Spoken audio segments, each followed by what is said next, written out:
Okay, hi y'all.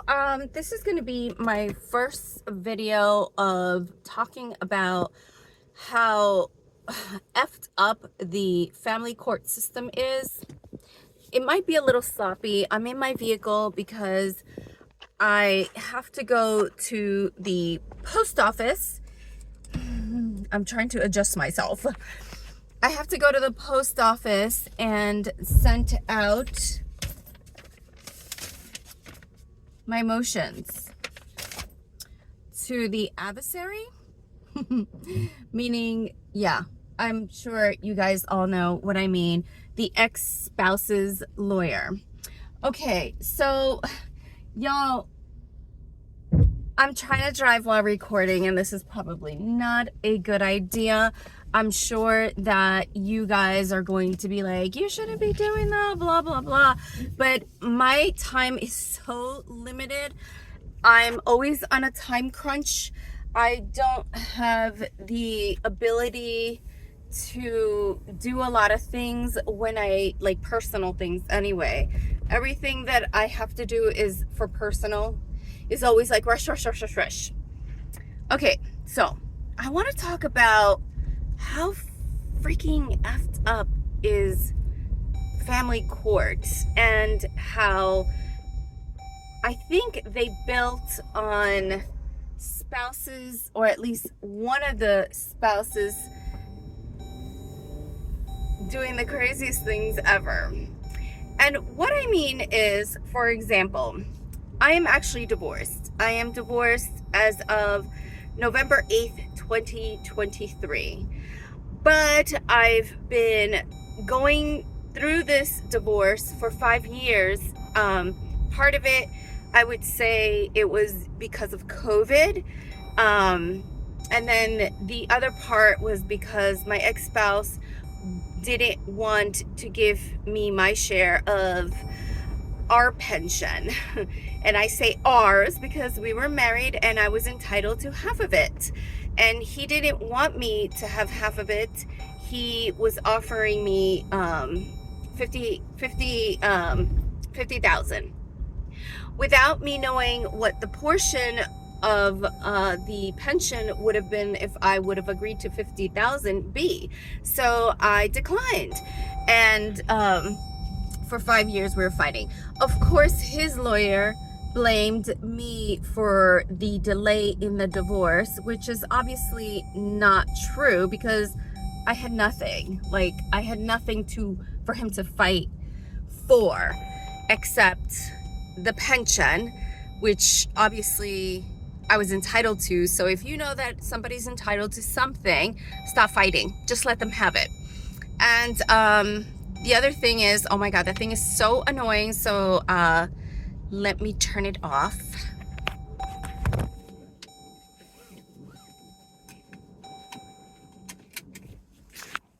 Or let me put my seatbelt on. Okay, so I have my seatbelt on, and yeah, I am driving while holding my cell phone, which is very dangerous, so don't do it. But anyways, going back to the divorce, took 5 years because he didn't want to give me my share that I was entitled to. And also, what else? Oh, COVID. But of course, I was blamed for it. Now, throughout 5 years of divorce, I either had a lawyer or didn't have a lawyer. So I had about 4 lawyers throughout my divorce. I couldn't keep one because I couldn't continue to keep one. And they would get mad at me and I would get mad at them. And, you know, he had such a good lawyer. She is such a phony baloney. Like, if you want a good lawyer, go with her because she is a big liar and she would get away with it. I'm sure I don't know how. Where am I going? I'm going to the post office. I don't know how she got her way, but she got her way every time. Except once. And I'll talk about that on another video. And I'll mention who she is maybe on another video. But anyways, this thing is so messed up, y'all. I will reach out to the ex-spouse. We have 4 children together. I will reach out to the ex-spouse and say, hey, I need you to help me with ta-da-da-da-da. And he says, no, go get a job. So I'm like, okay, even if I had a job, I couldn't even afford it. Okay, but hey, he is supposed to, per agreement, pay 60% of child expenses like medical, dental, education, anything that has to do with children. I mean, our boiler broke and the kids couldn't even take a shower for like 3 weeks because I had to save up the money to pay for the guy to come and fix our boiler, which was about $375. But I didn't want to wait that long. I didn't want to wait to save up that money. So I reached out to him and he said, no, you live there. That's your problem. But I'm like, oh my God, but it has to do with your children. Anyways, long story short, regarding the boiler, I saved the money and I end up paying for it myself. Okay, so here's the thing. Here's the thing that I don't get, y'all. And I hope other people are in my same situation because I really need advice.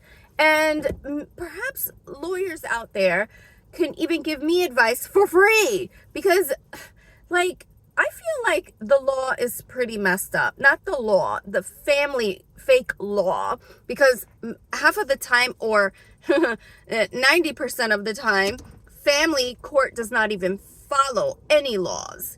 So here you can, I'm trying to turn on my air conditioning because it's like boiling hot. But here's the thing. This is so overwhelming to speak about. But when I reach out to the ex and I say, hey, I need help financially with this, and he says no, each and every time, isn't that going against what's the best interest of the children? Like, if my daughter needs a tooth filling and I need you to help me with it, and you say no, isn't that going against the best interest of the children? The child, whatever. When I tell you I need you to pay the 60% out of one of our children's, I don't know, therapy, and because we haven't paid, or I haven't paid these co-payments that, by the way, are his insurance, you have to pay $25 every co-payment. So he's supposed to pay 60% of $25.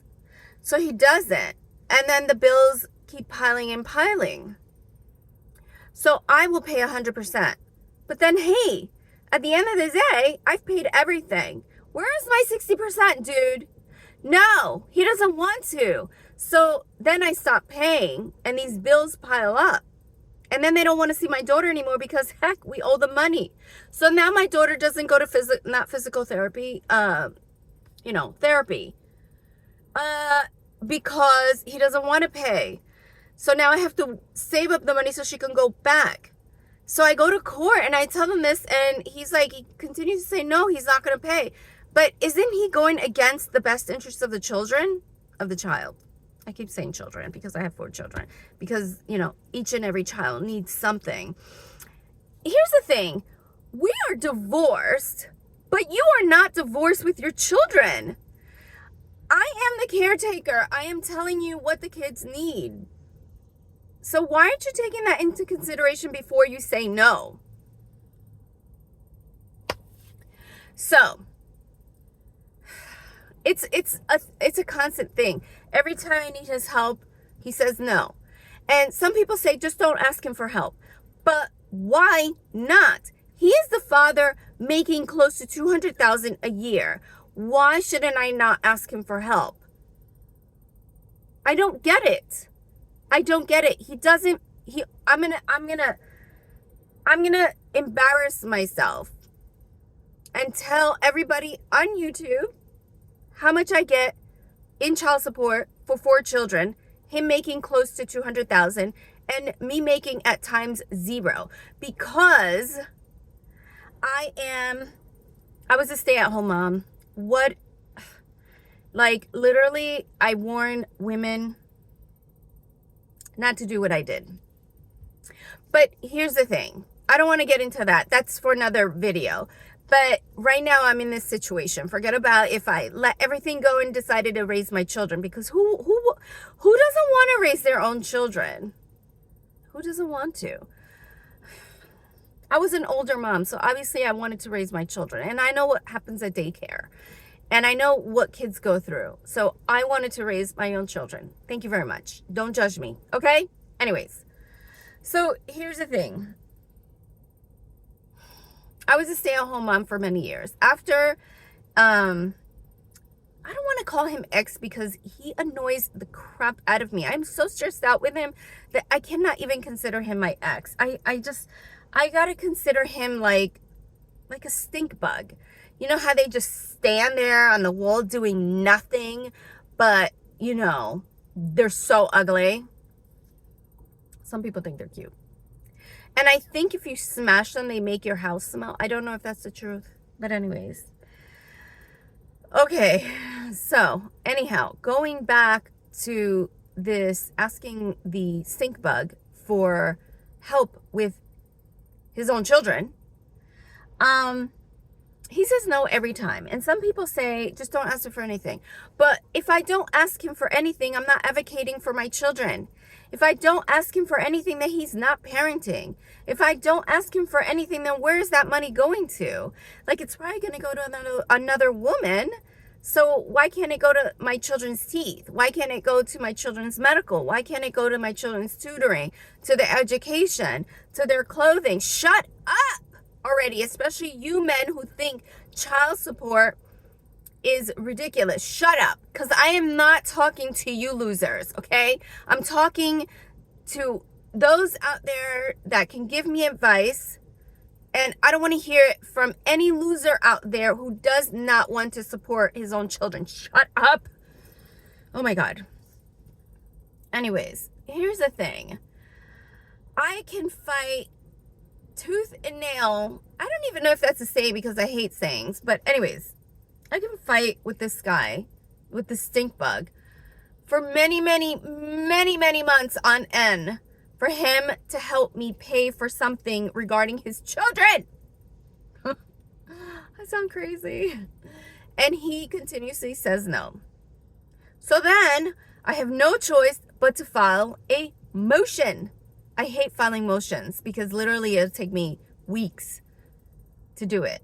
It's better when you cite a law, which I don't even think they follow anyways.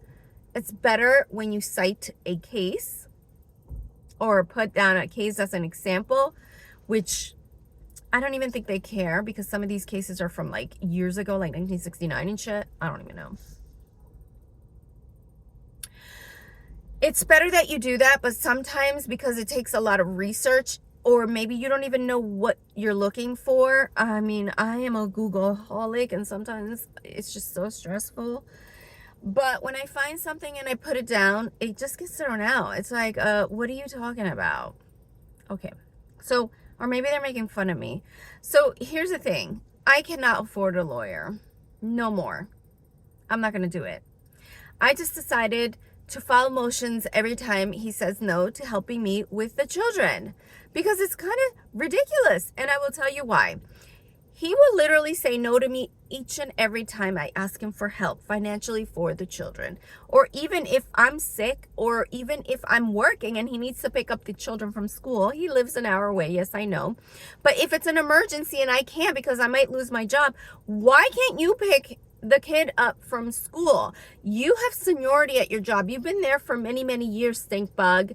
Pick up your children. But no, I've been at this new job for, I don't know, 2-3 months, and now it's the winter, and now I got to pick up one child, and then 2 months later, I got to pick up two children, and then if I've been there 3 weeks, 3 months, I got to pick up the third child, and it's not that I only have to pick them up. Each child, when they get sick, I have to stay home with them. So imagine you having 4 kids, and one kid is home for a week. And then the other kid is home for 3 days. And then the other kid is home for 2 days. And then the other kid is home for 2 weeks. Like, literally, your ass is going to get fired. And that's usually where I end up. I usually find jobs pretty quick, but I don't keep them that long, especially in the winter. So what I do end up doing now is getting jobs after January. Because at least I'll work January, February, March, April, May, June, July, August, September, October, November, and then by then they already know who I am. They already know my situation. They like me enough that when I'm off during the winters, they understand. But I never start a job closer to the holidays, closer to winter, because I know for a fact that I'm going to be out. Anyways, going back to the ex-spouse, I keep jumping around because I get so upset. Going back to the spouse, I will ask him to help me financially with his children, and he objects.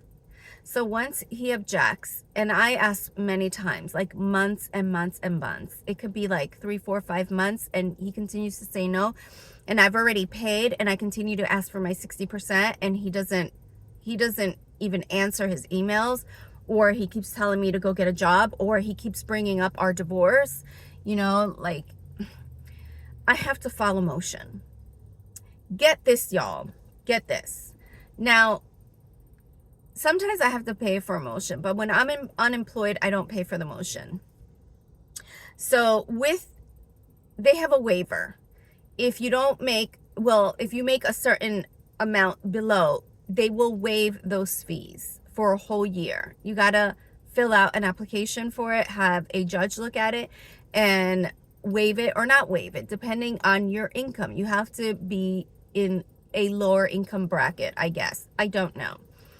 But obviously, I don't make enough. I always work part-time because I can't work full-time taking care of 4 kids and going to school. I just can't do it. Sorry, y'all, I'm not super mom. So I only work part-time. So even working part-time, I still get a fee waiver. So here's the thing. I will file a motion, and guess what? He'll respond to the motion. And he will ask the judge for me to pay for his lawyer fees. The amount that he is asking usually ranges from $35,000 to close to $4,000. So I wonder, dude, the whole time I was asking you to help me financially with your children, you kept objecting. The whole time you kept objecting. Not only that, we have an agreement that you have to pay me my 60% after I paid 100% for anything child related, medical, education, dental. I mean, anything child related, extraordinary expenses. For me, an extraordinary expense, maybe $500. And he still won't give me my 60%. So here's the thing. He pays her between $3,500 to $4,000 to fight me in court, but he won't give me my 60% out of $200 after I've paid 100% out of my daughter's dental or anything like that. He won't help me with fixing the boiler that costs $365. At least give me 60%. But he will give his lawyer between $3,500 to $4,000 to fight me in court. Y'all, can you help me make sense out of this situation? That money that he's giving his lawyer, he could have just gave me so that I can support his kids. $1,000 every month would go a long way in helping me with the 4 kids. And then I won't have to file a motion. But he doesn't want to help me. He doesn't want to help me with his kids. So he fights me in court, giving his lawyer between $3,500 to $4,000.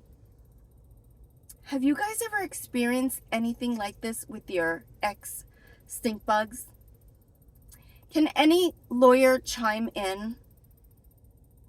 Because usually the outcome is not good for me when I file a motion. Sometimes I don't have to pay his lawyer fees, and sometimes I do.